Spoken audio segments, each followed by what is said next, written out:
welcome to National Night Out 2022. This is the 39th annual National Night Out, and we are so excited to be here at the North Andover Middle School track to celebrate this amazing tradition. So a little bit more about National Night Out. It is a community building campaign that promotes police-community partnerships and neighborhood camaraderie to make our neighborhoods a safer, more caring place to live.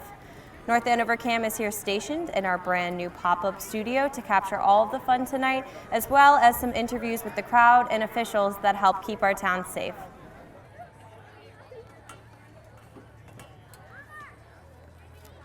Hello everyone, we are here with our first interviewee, Ron Carpenito. He is the face of the North Andover Journal, and he's been a huge supporter of CAM over these past few years, many years.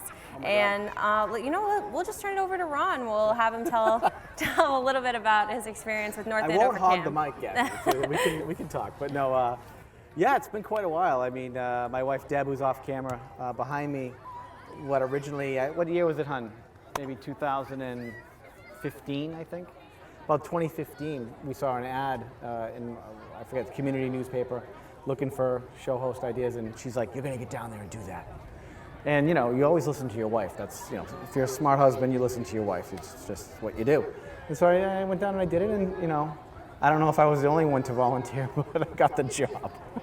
So that's how it worked out, you know. He's been here with us ever since. You can't get rid of me. Can't. You know, we have a good time. Yeah, and we're going to be filming a journal piece later on today on this really fun event. So let's talk about National Night Out. Yeah. I'm assuming this isn't your first National Night Out as a North Andover resident. So tell me a little bit about your experience and journey with this event. We're here back after 2 years. Yeah. Yes, the struggle's not. It's a fun night. Get down here. That's what it's all about. It's just about community, getting together with your neighbor, you know, rubbing shoulders, saying hi. You know, everyone's so busy in their day-to-day lives, and this night, you know, put on by our local police department, you know, started so long ago, but about 30, 35 years ago now across our country. It's just a way to have the police, show their softer side, I would say, or their personal connection side with our community, and you know, also bring in vendors and the schools, associations, things like that. Just a great community night, you know, and it doesn't hurt that it's always a beautiful night here in North Andover, right? Mm-hmm. Beautiful, hot, but beautiful. Exactly. Dress cool tonight, folks. Yes, if you're coming yeah, down. exactly. And you know, it really is a great community building event. Right. So, you know, we've experienced some hard moments over the past few years. How have you, as a North Andover resident, seen our community rise up and show strength over these past few years? So many ways. I mean, I don't know if anything at the moment, you know, rings specific, except to say just the way that this community doesn't run away from a problem. In other words, if we think there's a challenge or an issue, we address it. You know, we get in front of it. We talk about it. We form coalitions and committees about things. You know, whatever position you take on a topic, there is support for your feelings in this community, and I think that's good. We have an active, community involvement mindset, I think. Yeah. And I think, you know, you might know I do a lot of real estate, so I'm active in a lot of communities. And so I would say that North Andover is a very active community in that regard. You know, their citizens care. They care about what we have here. They care about our children, our kids. They care about our future in this community. So it's a hands-on community, which I like. You know? Yeah. So now that you've been working in real estate, do you have any different goals? Have your goals moving forward changed at all, or do you have anything different that you want to bring out to continue to build that community strength and get connected with other North Andover residents? Yeah, I think, you know, our company it's real estate and community, right? So that's like, we're not just about buying and selling homes, and it's not transactionary, it's relationship based. And I may not be the only realtor that thinks that way. You know, realtors in general are your advocates and ambassadors to community. People who follow my calling, they're community people by nature, most of us, right? And so for me, doing this with you, getting involved with Kim, coming down to this, it just feels like normal. This is what I do. And that's why it was such a nice way to express that in my career path, right? Because realtors are your ambassadors, you know, to community. We know all about what's happening in town. We're involved in the community. So that's how we know the market so well, because we're out there. I was out there today looking at property from 9:30 in the morning to noon, you know, driving around, looking at homes in and out of property, shaking hands with people and talking. And so that's, but for me, I think I don't know. I mean, I just want to continue to grow community spirit, grow my connections in town in a way that adds value to the community. I don't know. It's a good question. Yeah. I don't know. Maybe politically, I don't know. Who knows? Who knows where it could take you? Right. I think one thing I would like to do though is get more actively involved in housing. Maybe working towards making housing available to more people and bringing development to our community that makes sense is important. And even myself, maybe just doing some type of investing and buying multifamilies or trying to really provide housing for people that makes sense. One thing I tell you, I think I'd like to do is with housing is, you probably don't know about this, but when you go to get a rental, so many landlords there are opposed to pets. Yes. You know this? And that's like devastating when you're trying to find a place to live, and to a lot of people, their pets are like their children. Exactly. So you can't just move somewhere and then just leave your child at home. Like that's very, very important to have that. Very important, right? Yeah. And so what I've found is, I mean, statistically, I think it's 55% now of people, they all have pets. More people have pets than don't.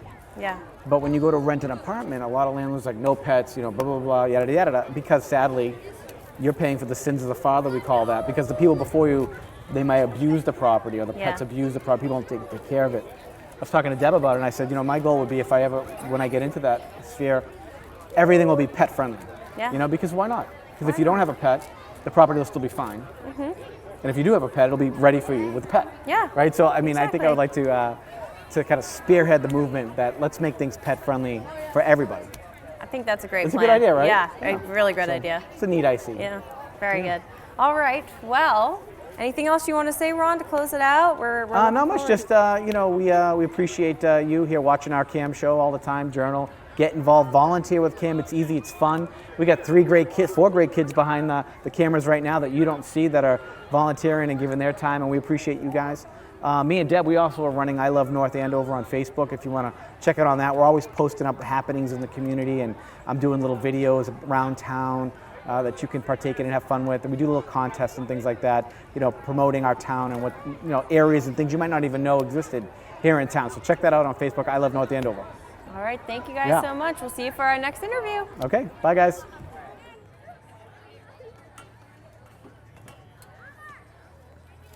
All right, up next we have Police Chief Charles Gray. Welcome. Thank you for joining me. Thank you. So first I'm just going to have you kind of go into a little bit about your day-to-day life as police chief. Kind of give me a day in the life of your job and everything that you do. Day in the life. Well, one of the reasons why I took this job is because every day is different. My day usually starts around 6:30 in the morning when I roll into the station and read the logs, see who's working.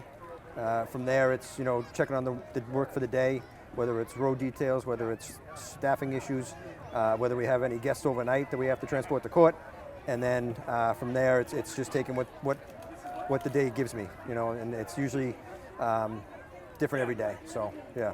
Sure, it keeps you on your toes. Keeps me on my toes. It's very, very interesting, but I do enjoy it. All right. How long have you actually been with the North Andover Police Department? This is my 22nd year, and it was 2001 when I started, but I was working full-time as a reserve. And so this is 22 years for me, so It's been a while. Wow. I'm seeing new guys come on that they're younger than 22 years, and it just makes me, my God, yeah. So I'm sure like a lot has changed since the beginning when you first started working to now. So a lot has changed. Yeah, can you tell me a little bit more about that, and especially focusing on community building? How have you guys imported significant changes to really show the importance of community bonds? So the biggest change is the population. Yeah. 22 years ago, our population was 12,000 less than it is now. And since that time, whenever you put more people into a situation, you get the good and the bad, and we deal with the bad on a regular basis. But in order to make the bad good, we do have community relationships that we're building through National Night Out. We instituted a new unit called the Community Police Officer Program, CPOP, or Community Impact Unit. And those officers are going out and being proactive and, dealing with neighborhood concerns, and also just having positive interactions with the residents, because as we all know, when you only call the police in crisis, and the first time we're meeting people is usually in a crisis moment for them. So we're trying to get out in front of that and have a good interaction, a good rapport, so if they do have to call for help, they know who's coming, and they know that we're professional and we're going to take care of it. Yeah. Can you expand a little bit more about why it's so important for us to have that relationship with our police and the people that Well, keep us safe? again, it's we deal with the lawful and awful things around here, and when we have incidents happening, and like I said, crisis, people need to understand that they're getting the best coming to them, and they know that because we've had interactions with them. They've seen us, how we perform, how we handle ourselves. We're an accredited department. We've been accredited for 12 years now. We have policies and procedures in place that, when people hear the rhetoric going around the world and around the country about, bad things that happen, well, we're ahead of it in Massachusetts, especially in North Andover. So people know that, and then they know that they're getting a professional police department responding to their needs. Yeah, exactly. So let's talk a little bit more about National Night Out. Why are these nights so important? And can you expand a little bit more about the work that goes into it on your end for National Night Out and everything we have going on here today? Our Community Impact Unit, or CPOP unit, actually took control of this year. Wow. Lieutenant Foles is in charge of that unit, and they've been working on this for weeks. Will Enright is our SRO during the year, but he's really taken the reins on this and actually, in my opinion, knocked this out of the park. He did a really good job, and these are important because you can see the people here. They're here to have a good time. They're not here because they need police to do something for them. And they're interacting. We just saw a canine demonstration. So if someone's missing and they see a dog come out of the cruiser, they've already seen what the dog can do, and they know the dog's not going to go find someone and bite them. It's actually going to find the person, and get them back to where they need to be. So it's showcasing our skills and our skill sets, while at the same time letting people know that we're regular people too. And this is the job we chose. Anyone in the department right now is here for the right reasons. We're not going to change our mind. This is what we want to do with our lives. Yeah. So. Yeah, very well said. Thank you.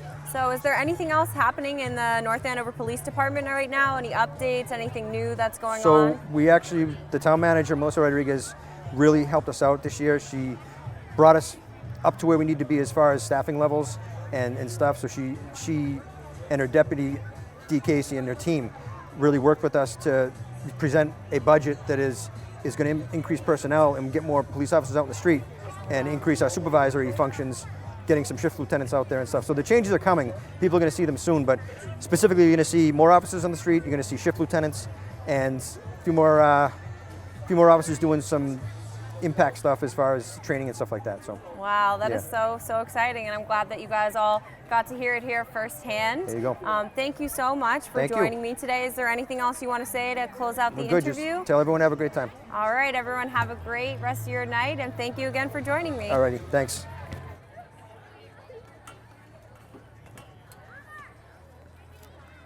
All right, up next we have the lovely Phyllis Jones, North Andover Cam staple, especially for Ability Assistance, her show. So actually very exciting news. Phyllis just hit 25 episodes of Ability Assistance. So Stacy and I.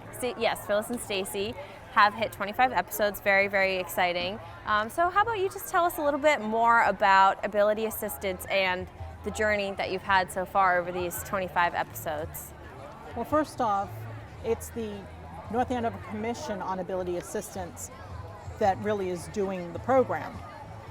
And it was a long journey to get to where we are now, minus the fact that we had to stop production, obviously, during COVID. But it just started as just an idea. One of those, people see things and they are, others that see and ask why not. And it was just this lofty idea. Select board was like, okay, we'll give it a shot.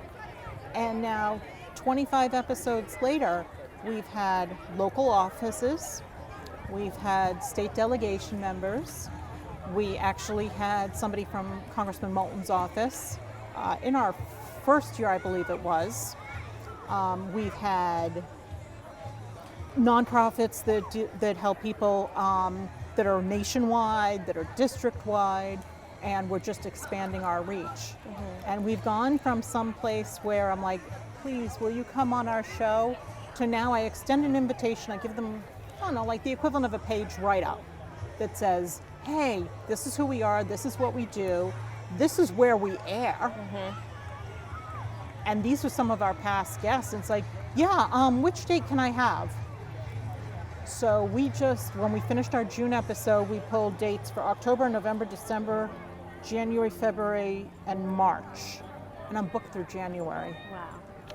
So And I'm exciting. booked through January, and I can't wait because it's going to be some really great programs for people. Yeah. So a lot of these programs, I can say it's safe for me to assume that they are for our community. Yes, they are. They are for our community locally and at large, because it's not just meet the person in the town manager's office, for Right. example. Yeah. But we had somebody on who does service dog training, but they were located in Chicago, Wow. but they service people here. And as it turns out, they service people nationwide. So now through Cablecast, that you can watch it through the Roku and Apple TV, and we've also got, always the audio being disseminated as well. Somebody could catch it, in South Carolina. Somebody up here can say, oh, I've got a relative in South Carolina, and tell them this is where you find the episode to learn more about it. Yeah.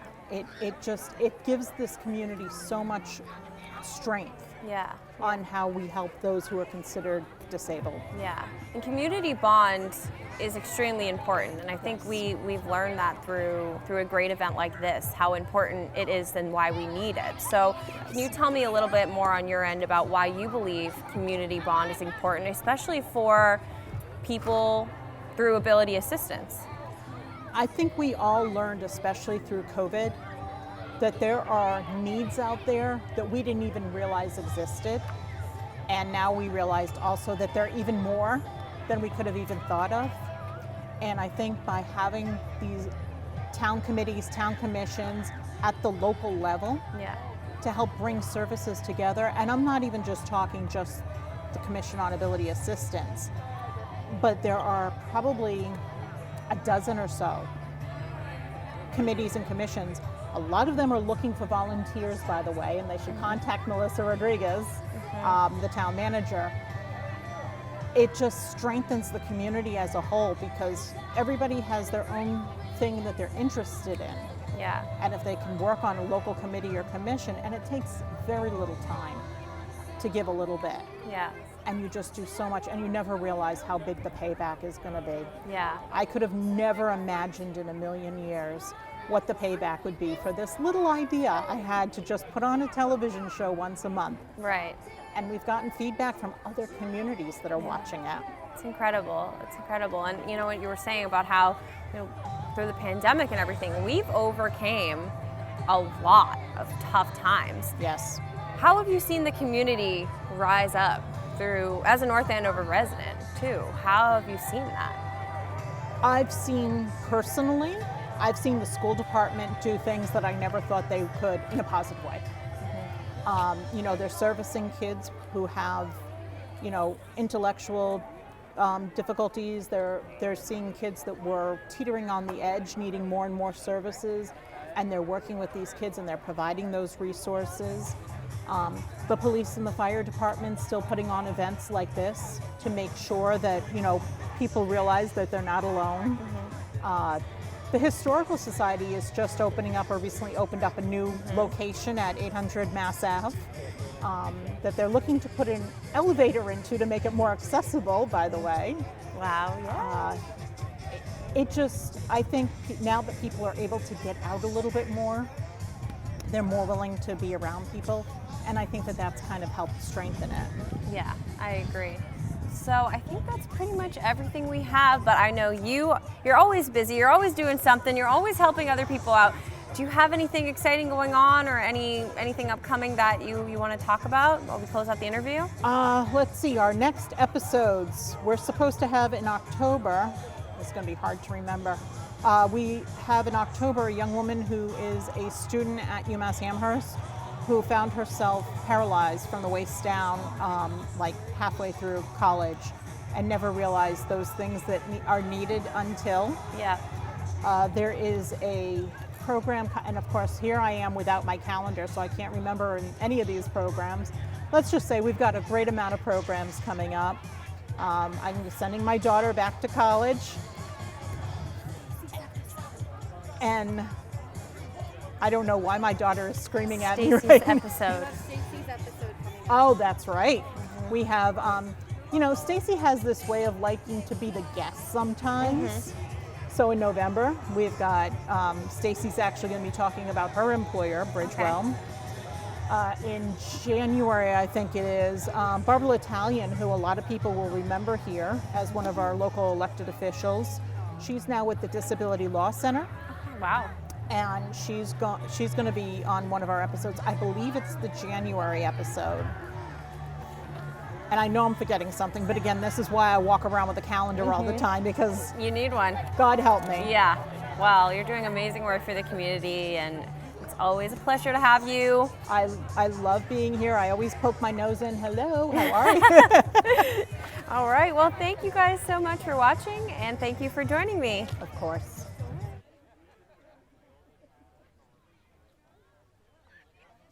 Hello everyone, I'm here with Adrian Ramos. It's very nice to meet you. Thank you for joining me. So we're just gonna go ahead and we're just gonna have you kind of introduce yourself and tell us everything that you're doing. Well, hello, nice to meet you. Thank you for having me. The sun is setting, it's a beautiful night here. And I am running for state representative for the 14th Essex District, which includes most of North Andover. So if you are in precincts 1 through 6, if you're a voter in precincts 1 through 6, I am running to be your next state representative.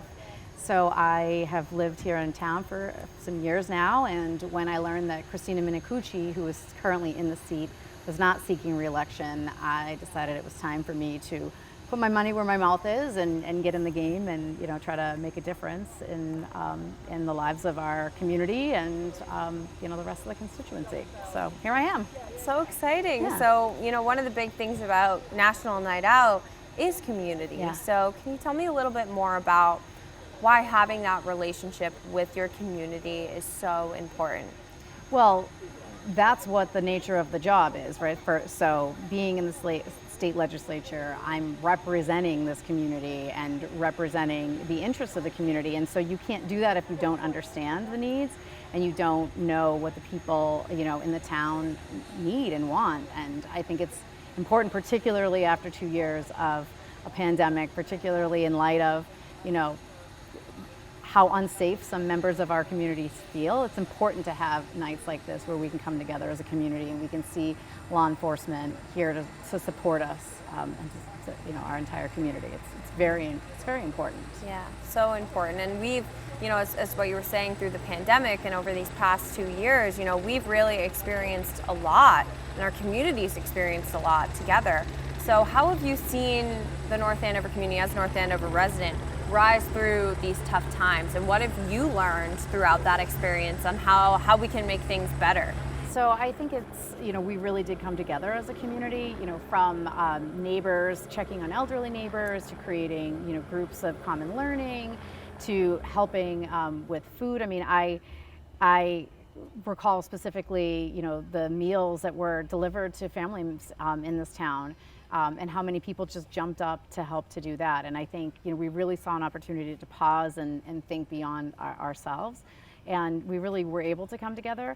That's not to say that there wasn't some derision. I think as time went on, things sort of, you started to see lines being drawn in the sand. And I think that was a bit unfortunate. And nights like these are an opportunity to kind of put aside those political decisions and come together for what's best, because really that's what we're all here for, right? We're here to be good neighbors, to be good family members, to be good citizens, and really make our town better together and make a difference. So Very well said, exactly. So is there anything else that you want to touch on as we close out this interview? What's next for you? What are the steps that are to come? What's next for me? Yeah, well, so there was a primary election at the beginning of September, and then on to November. So, there is a Republican candidate running against me in November, and I'm hoping that in the meantime, people will see me and understand me for my values and,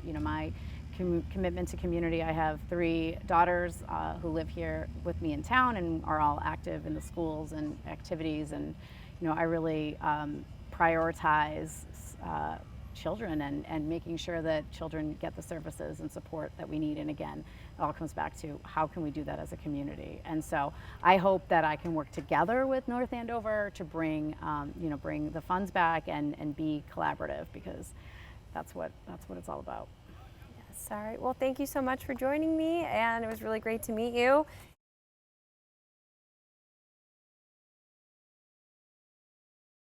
All right, everyone, we were just joking, it's another late night interview with Senator Bruce Tarr. If you remember last year, we did another one while the sun was setting, the stars were coming out. So how are you doing? I'm doing great, Gabby, and I'd point out that I can see over your shoulder there's a crescent moon rising, and this is kind of the late night talk show version of North Andover Public Television. So I'm doing great, and it's great to be here with you again on what is another wonderful night for the community. Yeah, so let's talk a little bit more about National Night Out. And, as a senator, how have you seen how important National Night Outs are for our communities? Well, it's incredibly important. We tend to see police officers in some of the worst times in our lives, when we need help, or when there's a public disturbance, or when there's a motor vehicle crash, and they're always there for us, and that's really important. But it's also nice to be able to get to know them, and to get to know them as people, and I think this night is so important for that, and also to give us a sense of how much they're a part of our community. They're not just folks that stay isolated at the police station or in a police cruiser. They're out and about, and they really care about us. And this night helps us to be reminded of that. And it's also great, after experiencing COVID and being isolated for so long, to be able to have the community come out and we can all see each other and talk to each other. And I think we've all been missing that a lot. So tonight is great to have it all back. Yeah, definitely. So, let's expand a little bit more about how, through the pandemic and everything, it's been a tough few years on our community. How have you seen the community rise up and learn through these challenges? And is there anything that's been adapted from that you've seen? So I would definitely say that the pandemic saw some of the worst. We've had tragic loss of life, we've had hardship, we've had disruption in the economy, but what we've also seen is resilience, strength, courage, volunteerism. And so, we've seen folks come out and deliver meals to folks that might not be able to get food. We've seen folks come out and help other people get to places where they needed to go. We've seen folks checking on people, sometimes through Zoom, sometimes in person, just to make sure they were okay. And in terms of the adaptation in our community and in our government, I think we think a lot now more about preparedness, maybe than even we ever did before. How are we going to make sure we have enough vaccines? How are we going to have enough personal protective equipment? How are we going to operate when we aren't able to be in person doing things that are very important to our society? And I've learned that Zoom is not just a verb, it's also a noun. And so we've all learned about the capability that we have, and I think that we have been changed forever. I think those things will be incorporated into our lives. I think we'll always be mindful, more mindful than we have been, about public health. And so I think there have been lessons learned. I think we continue to evolve in that respect. But there has been a lot of positive, and most of the positive comes from what we've seen in individuals rising to the challenge and doing what needed to get done. Yeah, very well said. So what's been going on your end? I think last time we spoke, you had said that the offices actually weren't open yet. You couldn't go into the State House. So I'm hoping things have changed. They have indeed. They have Okay. indeed. But we had a couple of years where the public couldn't come to the State House, most of the staff couldn't come to the State House, and very few members were coming to the State House. I was still going in, but I'll tell you, it was a very strange thing to walk around this building that has always been the hub of state government and to have nobody there. Very, very odd, very weird feeling. But one of the things I'm proudest of, and this relates to what we were just talking about, is that when the pandemic first set in, we could not meet together in the Senate chamber. And yet we have some very important things that need to be done on a regular basis. And one of the things we did is enact a lot of emergency legislation in informal sessions rather. And I need to explain why that's so extraordinary. In an informal session, it's usually reserved for matters when there's no controversy and no roll calls are taken and there's no debate. Well, when you're talking about serious matters of public health, and we're trying to pass budgets with very substantial amounts of money to respond to the public health emergency, that would normally not be the stuff of informal sessions. But for the first several months, we passed that legislation in a bipartisan, collaborative fashion, and not one person objected. And I think that speaks volumes, again, about how we can rise to the occasion when we need to. Since then, we had adopted emergency rules which allowed members to participate remotely. And initially, those rules discouraged folks from coming into the chamber and into the State House. Well, now, the rules still allow remote participation, but they don't discourage folks from coming into the building. We still wear masks in the Senate chamber. We still observe public health rules. But we are back in the chamber for the most part. Again, members can still be remote, but those rules have expired with the end of the formal session. So now we'll write the next iteration of them soon, but we've come a long way. Wow, that is so exciting to hear, especially if you go back and watch our interview last year, just to see how far we've grown in a year, a full year. So absolutely, I'm looking forward to it just continuing to grow and rise. Well, let's hope this is in our rearview mirror, Yeah. but we need to continue to be attentive to it. The variants have been extremely contagious, maybe not as damaging in most cases, but so we still need to be mindful of it. But I think that's also what's changed. We now think about public health. We now think about those issues, and we take them into account, and we judge our behavior accordingly to what the threat is. So I think that's changed. At the State House, we've enacted a lot of legislation that puts more money into public health, more money into emergency preparedness. And I'll tell you one thing, Gabby, that's been really important, and is to understand the importance of supply chains, and particularly with things like food. So when the pandemic, again, first set in, Senate President Spilka divided the Senate into subcommittees to look at various issues that we needed to address. And it speaks volumes about how bipartisan Massachusetts is that I got to chair one of those subcommittees. That wouldn't happen in other places. My subcommittee had to do with supply chain issues. And what we learned was there was a tremendous amount of untapped potential in Massachusetts to grow, harvest, and process more of our own food. And that has continued to happen. We've put a lot of money into food security infrastructure grants. We've been helping processors. We've discovered that we don't have enough inspection capability for poultry and meat slaughtering, and we're working on that. And the fishing industry has really played a major role in saying we've got underutilized species of fish that we can get to food pantries and get to folks that might not otherwise have access to them. They've even formed a trade association called the Massachusetts Seafood Collaborative, geared exactly to that. And along the way, the U.S. Department of Agriculture is now working to buy more of the product produced in Massachusetts to go to Massachusetts food pantries. So again, we've learned, we've had to adapt, but those adaptations in many cases will have lasting benefits for all of us.